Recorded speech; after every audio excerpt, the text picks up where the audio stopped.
ቤተሰብ ጽናታችሁ እንግዲህ ተቤት ወጣላችሁ ኸዲ ያለ ተውጣ ስትሉ ነበር ወጣላችሁ ኸዲች እናንተን ኮሜንት በማየት መች የማያረጉት ነገር የላቸውም ወጣላችሁ ኸዲ ያለች አሁን ደግሞ ትመለስ ማለታችሁ አይቀርም። ሰላም ጋይዝ እንዴት ናችሁ? ደህና ናችሁ ወይ? እኛን አልሐምዱሊላህ ሰላም ነኝ። በያላችሁበት ሰላማችሁ በዝት ይባል። እንግዲህ እንዴት ናችሁ? ስራ እንዴት ነው ግን? ከኔ ጋር ሁሉም ሰላም ነው አልሐምዱሊላህ። እናንተም ጋር አሪፍ እንደሚሆን ተስፋ አደርጋለሁ ማለት ነው። እንግዲህ ያው ከመጠጥ ያስተወችውን ወይም ደግሞ ከመጠጥ የመለሰችውን ባሏን መልሳ መጠጥ ውስጥ ከተተችው። እንግዲህ ከትዳር በኋላ ከሌላ ወንድ ወይም ጓደኛዬ ወይም ምንድነው የምትሉት ይሄ በእንግሊዘኛ ቤስት ፍሬንድ ምናምን የምትሉት የሚባለው ነገር ጥሩ እንዳልሆነ አሳይተውናል ማለት ነው። እሷም እንግዲህ ይሄ ነገር ስህተት እንደሆነ አታውቅም ወይ ለምን ብሎም ስጠይቃት መጠየቅ ስላልፈለገች እንዲሁም ደግሞ በተደጋጋሚ ስለምታደርገው ይሄ ነገር አልበዛም? ቆይ ምንድነው ነገሩ አልገባኝም። የማላቅሽ ሴት እኮ እየሆንሽብኝ ነው። ኧረ እንዴት ነው ነገሩ ብሎ ራሱንም ቢጠይቅ ቆይ እኔ ነኝ እሷ ናት አጥፊቱ? እንዴት ነው ነገሩ? እኔ ያልገባኝ ምንድን ነው? ስለዚህ እኔ አይደለሁም ጥፋተኛው ብሎ ራሱን በተደጋጋሚ የጠየቀው ባሏ ኪራ ደግሞ እንግዲህ ያው በቃ መጠጥ ዘንድ ነው ዛሬ የምሄደው ብሎ ተነስቶ መጠጥ ጠጥቶ መጥቶ ነበር። ከዛም በኋላ መጥቶ ያው ቀለበቷን አውልቃ እንዳያት ታይቷል። ቤት ሲሆን ግን ታረጊዋለች፣ ነገር ግን ውጭ አታረጊውም ብሎ ቀለበቱን በስካር መንፈስ እያለ አውልቆባታል። እንደዚህ ነው እንደ ነገሩ። ለማንኛውም ብላ ተነስታ በጨለማ ሄዳለች። ኒናም እንግዲህ ኧረ ተይ ድጋሚ ይሄን ነገር አትድገሚው፣ እኔ ስሄድ እኮ አስቀርተሽኝ ነበር፣ ስለዚህ መሄድ አትችይም አንቺን ብላ ተቆጥታት ነበረ። ነገር ግን እሷ ሄዳለች። ሄዳላችኋል ባይዘው። በሌላ በኩል ደግሞ እንግዲህ ሰኒ ጆከርን ወስደውባታል። እንግዲህ እሷም ደግሞ እየተነፈቀች ወደ ቤት መጥታለች። የነገሩ መጨረሻ ሆኖ እኮ ሊሆን ይችላል። ስለዚህ የችግርሽ መጨረሻ ሆኖ ሊሆን ይችላል፣ እባክሽን አቋርጭ ብላ እህቷን መክራት ነበረ። ነገር ግን ከየት ልጀምርልሽ? የነበረብንን ሁኔታ የነበረንን በጣም አስቸጋሪ ጊዜ ከየት ልጀምር ብላ ነበረ። ነገር ግን አትጀምሪው፣ አሁን ግን ፀሐይ እንደወጣች አስበሽ እንደ አዲስ ጀምሪ ብላም እህቷ መክራታለች። አዎ እንግዲህ በእስር ቤት እንግዲህ ገና የወደደችው ሰውዬ በእስር ቤት እየተሰቃየባት ትገኛለች። ወይ ሰኒ የሰኒ መከራ። ለማንኛውም ያው ትንሽ የተወሰነውን ልነግራት ብትሞክርም ያው እንግዲህ ይሄን ነገር እኮ ጆከር ጀምሮልኝ ነበር ግን ሳይጨርሰው ነገሩ ተፈጠረ ብላም ተናግራታል። ያው የሰኒ እህት እንግዲህ ነገሮችን አዳምጣ ወይም ተግብራ ከመጨረሷ በፊት ስሜታዊ ስለምትሆን እሷም መናገር ቶሎ ስለምትቸኩል ይሄ ነገር ሁሉ ሲፈጠር ለምን ብላ ራሷን ጸጸት ውስጥ እንደከተተች አይታችኋታል። እስኪ ሰኒ ምን ታረግ ይሆን? ምን ይፈጠር ይሆን? እንግዲህ እስር ቤት ሄዳ ልትጠይቀው ትችላለች ብለን እናስባለን። እያንዳንዱ ነገር ብትነግራትም ያው ማመን እስከሚያቅታት ድረስ ከዛም ነርስ የሚባለው ሰውዬ በጣም ጥሩ ሰው ነው ብላ ስትላት፣ አዎ ላንቺ ጥሩ እየሆነ የነበረው እያስመሰለ ነበረ፣ የእኛን እንኳ ችግር እየመጣ የእኛን ስህተት እየነገረሽ አልነበር ብላ ተነስታ ሄዳለች። እሷም ደግሞ ቆይ ምን ሲያደርጉ ነው የጠበቁኝ? ምን ስታደርጉ ነው የጠበቃችሁ? ብላ ራሷን ስህተት ውስጥ ተከታለች። እንግዲህ ያው እንደገና እንደ አዲስ ልትመልስ ይሄንን ሁሉ ይጠበቅባታል። በሌላ በኩል ደግሞ እንግዲህ ሽማግሌዎች መጡ። ሽማግሌዎች እነማን ናቸው? ምሩና ናሆም ናቸው። እንግዲህ ሄደሽ ጥሩ ማንፈልገዋለን ስትባል እንግዲህ ኒና ተነስታ ብከድም ያው እንግዲህ ቆሎዋን ገፎ ቢልካትም ሰማኛለህ እኔ ልመጣ ስል ነው የመጣሁ ብሎ ናሆም ምሩም ተቆጥተውታል። ነገር ግን ነገሩ ሊመለስ አልቻለም። ይሄ ነገር ጠበቅ ያለ ነገር ሳይሆን አይቀርም። ምሩ ምን ማድረግ አለብን ብሎ ከሚስቱ ጋር ቆይ ምንድን ነው ጽናት ምን አለ ከምሩ ብትማር የሚል ኮሜንት ብትጽፉ።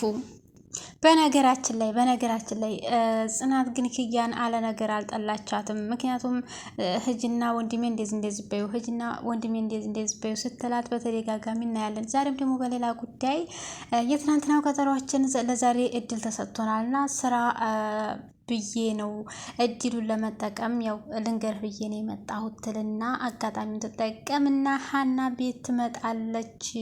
እንግዲህ ከዚህ በፊት እንዳለችው እኔ አንተን በስራ ጉዳይ እንጂ በምንም ነገር ተመኝቼ አላውቅም፣ እባክሽን ስራ ልስራበት ስትል ታስታውሱ ከሆነ ዛሬ ደግሞ ትመጣና ጽናት ካለች እንደው ትገለኛለች እያለች ነበር የገባችው። ነገር ግን ደግሞ በአንቺ ምክንያት ነው የሄደችው ብሏት ቤት ገብታ ብትነግረውም ራስሽ ሂጂን ያልሄድም ስሜታዊ ነኝ ብሎም ቢነግራትም ነገር ግን ደግሞ ነገሩን ለማብራራት ያው ሀና ታውቋታላችሁ። ነገሩን ሳታብራራ ነገር የሆነ ነገር ሳትበታትነው መሄድ አትፈልግም። ድንገት ተነስቶ ማንቁርቷን ይዛታል ደሙ ሲፈላ። ለማንኛውም እንደምንም ብለው ገላገሉት። ቢገላግሉትም ደግሞ እኔ ለስራ ብዬ ነው እንጂ ትሰማኛለህ፣ እኔ እንኳን አንተ የምትለው እንኳን ጽናት የምትለው አይደለም አንተ እንኳን ጽናት የምትለው ነገር አንተ ጋርም እየሰራ ከሆነ እሱ ተሳስተሃል። እኔ ስራዬን እንጂ እኔ ከአንተ ጋር ምንም አይነት ነገር የለም። ሲጀመር ስለ ስራዬ ብዬ ነው እንጂ ያንን ያህል እየተነቋቆር እዚህ መቀመጭ ምንም ለእኔ ምንም ጥቅም የለው። እኔ እንዳንተ አይነት ሰው ሲጀመር ከህይወቴ ሊገባም አይችልም ብላ ተነማሰሪያው ትነግረዋለች ማለት ነው። ምክንያቱም ስራዬን ስለማከብር እንጂ ስራዬን ለመስራት እና እንጀራዬን ለማጠንከር ካልሆነ በስተቀር ብላ ልክ ከነማሰሪያው ነግረው ነበረ። ነገር ግን ድንገት ደግሞ ወንድምየው መጣ። ምንድን የተፈጠረ እንዴ ምንድነው ምናችሁ ነው ብሎ እሷ ይዟት ሄደ። እንግዲህ እባክን ተረጋጋ፣ በመነጋገር እና በመረጋጋት ነው እንጂ እንደዚህ እኮ ነህ ነገራቶቹ ሊፈቱ አይችሉም። ምን ነው የመጨረሻ እኮ አደረግከው፣ ምን ነው ሰው የማይጣላ ትዳራለ እንዴ ብላ ምሩም ደግሞ እየመከረ ትገኛለች። አንዳንድ ጊዜ ሰውን የምናውቀው ከላይ እንጂ ከውስጥ አናውቀውም እና ሀና እንግዲህ ምን ሆነች ነው ብሎ ክብሮን ሲጠይቃት እያንዳንዱ ችግሯን ዘርግፈዋለች ማለት ነው። ይሄንን ችግር እንግዲህ ጽናትም ሆነች ኪራ አያውቁም። እኔ ምንም አላደርግም ለስራዬ ብቻ እንጂ አንደኛ ጽናት ኪራ ጋር ስታያት ጸሐፊው መሆኗን እያወቀች ትቀናለች። ሁለተኛ ነገር ደግሞ እሷ እውነቷን ይሆን እንዴ ልጅቱ ከኔ ጋር የምትከታተለው ለስራዋ ነው ወይስ ደግሞ ጽናት ያለችው ነገር ነው እያለ እሱም እየተወዛገበ ነገር ግን በመጨረሻ እንግዲህ ማንቁርቷን ይዞ ሊገላት ነበረ። እኔ ከስራዬ ውጭ ምንም የማውቀው ነገር የለም ብላ ለክብሮምና ለሌና እያንዳንዱ ነገርም ስትናገር ነበር። በጣም ታሳዝናለች። ሰው የሰውን ችግር ሳያውቅ ሰውን መፍረድ ሰው ላይ መፍረድ ጥሩ እንዳልሆነ ሀና ነግራናለች። የሰኒት ደግሞ እንግዲህ ለቅዱስ እያንዳንዱ ነገርን ትነግረዋለች። ሁሉም ነገር እሷ ስላወቀች በጣም እንዴት አድርጌ እንደምነግርህ አላውቅም። ቅዱስ ጆከር ታስሯል። ምን? አዎ ጆከር ታስሯል። በምን የተነሳ? የተሳሳተ መረጃ መሆን አለበት። ራኪብ ምንድነው የምትይኝ ብሎም ቢጠይቃት አይ አይደለም ቢሆን ደስ ይለኝ ነበረ፣ ነገር ግን በወንጀል ምን አይነት ወንጀል? ሰው በማጥፋት ወይም ደግሞ በመግደል ብላም ስትነግረው ማመን አቅቶታል። ነገሩ እዚሁ የምታውቀው ሰው ጋር ነው፣ እዚሁ አፍንጫችን ስር ነው። ምን ማድረግ እንዳለብኝ አላውቅም ብላ ለቅዱስ ትነግረው። እሱም ደግሞ እንግዲህ እስቢ የሚባለው ሰውዬ እኮ የኪራ ወንድም ነች ሲልም ነበር። ነገር ግን እሱ ማረጋገጫ የለንም። እነሱም ደግሞ ይሄንን ካደረጉ በኋላ እኔ የለሁም ነበር ቤት የመኖር ጀመሩ። ምክንያቱም እሷን ወደ ሌላ ቦታ ሲያዘዋውራት እሱም ደግሞ እንደዚህ መሆን የለም ብሎ ሰኒን ለማስመለጥ ሲል የመታው ብትር ይሞታል ባላሉበት ሰዓት ሞቶባቸዋል። ነገር ግን እሱ እንደሆነ ግልጽ ነው። ሰኒ ስላስረዳቻት ይሄን ነገር ሁሉና ሰኒ ታውቃለች ማለት ነው ብሎ እሱም ጠይቋል። አዎ ይሄን አላምን ያለው ቅዱስ ደግሞ እንግዲህ ያው እንዴት ነው የምትይው? ይሄን ደግሞ ማን ያምናል? ስለዚህ እሷ ስላስመለጣት አገባችው ትዳሯን ያዘች ብለሽ ለማፋታት የሞከርሽው አይነት ካልሆነ በስተቀር ምንም ውሃ ያነሳም የምትናገሪው ነገር። እኔ ተወደደችው ለምንድን ነው የእህቴን ህይወት ለማጨለም ለምን ብዬ ጥራለሁ ብላ እሷም የተለያዩ መልሶች ትመልሳለች። ጥያቄህን ተወኝ፣ መፍትሄ የተሰጠኝ ከሆነ ብዬ ነው የመጣሁት ብላ እሷም ተናግራለች ማለት ነው። እንግዲህ እሷ እያለችው ያለው ነገር የሆነ ነገር ነው፣ እሱ ግን ሊሆን የማይችል ነገር ነው እየመለሰላት ያለው። ሰኒ ምስኪን እንግዲህ ትንቆራጠጣለች። ባሏ ታስሮባት፣ ባሏም እንግዲህ ፖሊሶችን ጥያቄ አንድ ባንድ ቢመልስም የከሰሰው ሌላ የተጠየቀው ጥያቄ ሌላ ሆኖባቸዋል። እንግዲህ ሰኒ በዋስ እንደምታስወጣው ተስፋ እናደርጋለን። ምክንያቱም እንግዲህ ያላት እሱ ነው። እስካሁን እንደምታስወጣው ተስፋ እናደርጋለን። ከዛ በኋላ ሰኒን ሰርግ እንበላለን ማለት ነው። በሌላ በኩል ደግሞ እንግዲህ ሀና እያንዳንዱ ነገር እያስታወሰች ማልቀሷን ጀምራለች ማለት ነው። ምንድን ብዬ ነው? ቆይ እንዴት ነው? ለምንድን ነው እንደዚህ የሚያደርጋት? አሁን እኔ ምን ነው ጥፋቴ? እያለች እያንዳንዱ ከዚህ በፊት ስህተቷ ወይም ደግሞ እብዴቷን እያወቁ እንዴት ማድረጋቸው ጥሩ እንዳልሆነ ታይቷት ነው መሰለኝ ብዙ ነገር እያስታወሰች ቆይታ ነበረ። ነገር ግን ስራዋን ለቃ ሄዳለች። እስቲ እንዴት ነው? በሽማግሌ ትመለሳለች? ማንኛው ይቀርማል የሚለው ነገር አብረን ያለ ኪራ እንግዲህ ትመጣለች ብሎ እየደወለ ነበረ። እሷ ስልኳንም ዘጋግታልም ብላለች። አይ ወይም አባቷ ዘንድ እንደወል ብሎ ቢጠይቀው አይ ይሄን ነገርማ አባቷ መስማት የለበትም። ሰኒ ደግሞ እንግዲህ ስኪኗን ወይም ደግሞ ካራዋን ወይም ብለዋን ይዛ ቅዱስና እህቷ ደርሰውባታም እያረግሽ ነው መጣህ እንደያ ሰኒ እንግዲህ የሆነ ነገር አስባለች። ነርሲሞን በቢላዋ አንገቱን ልትለው አስባለች መሰለኝ። እንግዲህ ሰኒ ምን እያረግሽ ነው? ለምንድን ነው ቢላዋው? እንዴ ምንድን ነው አንቺ ብላ እህትየቱም ሰኒ እንግዲህ ምንም እንዳላረገ ሰው እንዴ ቢላዋ ለምንድን ነው ያሽው? ቢላዋ ይዘሽ ምናምን ስትላት እንዴ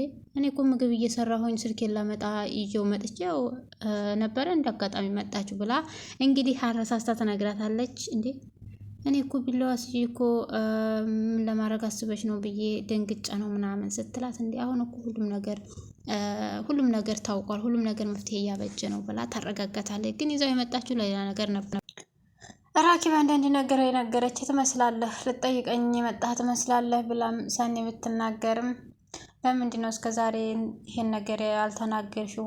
መቼስ በሽታችን ለዶክተሩ ካልነገርሽው ምንም ነገር ሊረዳሽ አይችልም። ለምንድን ነው? እኛም እኮ የሆነ ነገር ማወቅ አለብን አንቺን ለመርዳት። ይሄ ሁሉ ሲያልፍ የት ነሽ ብሎ ሲጠይቃት በሰዓቱ ደስታ ላይም ስለነበርን የኪራ ሰርግም ስለነበረ ይሄን ማንሳትም ተገቢ እንዳልነበረ ነበር የተሰማኝ። የሰው ማንነት ለካ ሁለት ነው፣ ጆከር ግን አንድ ነው ብላ ተከራክራለታለች። ነገር ግን ደግሞ እሱ ነፍሱንም ይሰጠኛል፣ ለእኔ ብሎ ነው ህዝብ ቦታ ያደረሰው፣ በእኔ ጦስ ነው እሱ እየተሰቃየ ያለው። ነገር ግን ያለበትን አውቄያለሁ፣ እጄ ግን አላነጋገርኩትም። ስለዚህ አብረን እንሄዳለን። አይ መጀመሪያ እኔ ሌው የማወራው ነገር አለኝ፣ ከዛ በኋላ አብረን እንሄዳለን ብላም ሰኒ ተናግራ ነበረ። ኪራ እንግዲህ ጽናትን በማጣቱ ወይም ደግሞ ጽናት ስለሄደች በጣም ተናዷል፣ ተበሳጭቷል። ቤቱንም ጥሎ ሄዷል። ኒናም ደግሞ ከዚህ ውሰዱ ሲመለስ ይገለኛል እያለች ሰክሮ ስለሚመጣ ይሄን ነገር ስለምታውቅ ምሩን ደግሞ አንቺ ቤት ልሂድ እባክሽን እኔ ይገለኛል ብላን ብታስብም አንቺ ደግሞ ምንድን ነው የምታካብጁ? ቢያንስ ሲመጣ እዚህ እንድትቀበዩ ተቀመጭ እንጂ ብሎ በቃ ግባ አንተ ደግሞ ይበቃሃል። ስለዚህ ገብተን ሌላ ሀሳብ እናስብ ብሎም ሲለው ተነስቶ ወደ ቤት ቢገባም እንደገና ሲመለስ ምሩን ገፍትሮ ጥሏት ይሄዳል ማለት ነው። ምሩን ሲያባብሉ እንግዲህ እሱ ሄዷል። ተነስቶ ቢፈልገው የለም። እንግዲህ ኒናም ደግሞ እኔ እዚህ አልቀመጥም ሻንጣ ያላዘጋጅና ሄዳለሁ እያለች ስታለቃቅስ ነበር። ቢመጣም ደግሞ ተመልሶ ደህና ሆኖ ሰላም ሆኖ ነው እንጂ የሚመጣው አብዶ አይመጣም። ምን አስቸኮለሽ አንቺ ሲላትም ነበረ። ሲመለስ ጽናትን ይዞ እንደሚመጣ ተስፋ እናደርጋለን። ቀጣውን አብረን እናያለን። ለማንኛውም ላይክ እና ሰብስክራይብ ያደርግን አብረን ፈታ እንላለን።